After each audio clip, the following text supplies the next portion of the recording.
নির্বাচনী সরকার না হলে দেশ চলে কিভাবে? যত তাড়াতাড়ি নির্বাচন দিবে, আমার নির্বাচিত সরকার হবে, সরকার হলে তখন একটা দেশের উন্নতি হবে। আপনার মনে করেন তত্ত্বাবধায়ক সরকার, এরা তো বিদেশ থেকে কিছু আনতেও পারে না, দিতেও পারে না। জনগণের কি সে করবে, খেদমত করে তারা। আসলে ডক্টর ইউনূস ক্ষমতায় আছে, ঠিক আছে, এটা অনেক রাজনৈতিক দল হচ্ছে নির্বাচন দেওয়ার জন্য, তারা ক্ষমতায় আসার জন্য অনেক তাড়াহুড়া করতেছে, কিন্তু সংস্কার যে উদ্দেশ্য নিয়ে ডক্টর ইউনূস ক্ষমতায় বসছিল সেটা কিন্তু এখনো ফুলফিল হয় নাই।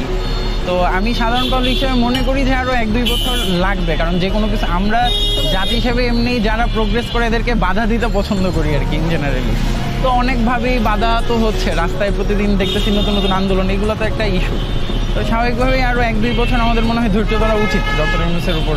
আমি মনে করি অতি দ্রুত নির্বাচন হওয়াটা ভালো, কারণ দেশে মনে করি যে অরাজকতা সৃষ্টি হয়েছে, এগুলো তো সবার জন্য অমঙ্গল, কারোর জন্য এটা ভালো না। তবে নির্বাচনটা হই মানে স্থায়ীভাবে একটা যদি মনে করেন প্রশাসন আছে, তাহলে যে নিরাপত্তাগুলো যদি ফিরিয়ে আনে, যদি সমস্যাগুলো যদি সমাধান করতে পারে, এটাই হলো সবার জন্য মঙ্গল, ভালো। বিষয়টা আমি দেখছি উনি আরো আগে সংস্কার করুক, পরে নির্বাচন করুক।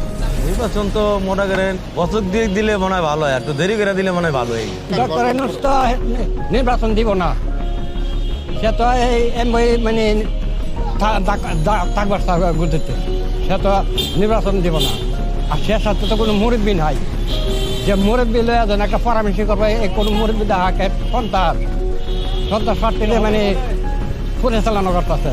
নাহলে আর একটা নির্বাচন দিলে সবাই দেশের গরিব শান্তি ভালো থাকছে। নির্বাচন ভাই দ্রুত হইলেই ভালো হয়ে যায়, কারণ মানুষের যে আত্মবিশ্বাস সব ঠিক হয়ে যায়, শাসনও ঠিক হয়ে যাব, সব মানুষ চলাফেরা ঠিক হয়ে যাবে, কেউ ক্ষমতা দেখাতে পারবো না। আর যদি মনে করেন নির্বাচন দেরিতে দেয়, তখন মনে করেন যে জনগণ, সাধারণ মানুষ আছে, নেতা তারা ক্ষমতা পাওয়ার সবসময় দেখা। নির্বাচন না হলে আমার তো ভালো হয়, এটা দেশটা ভালো আছে, আরো সবচেয়ে ভালো আছে দেশটা। আমাদের কোনো সমস্যা হচ্ছে না, আমরা সব জায়গায় যাইতে পারতেছি, সবখানে ভালোভাবে চলাফেরা করতে পারতেছি। উনি থাকুক, কিন্তু দেরি করে সুষ্ঠু একটা নির্বাচন দিয়ে তারপর যাক, মানে দেশটা ভালো সুষ্ঠু মুক্ত করে তারপর যাক।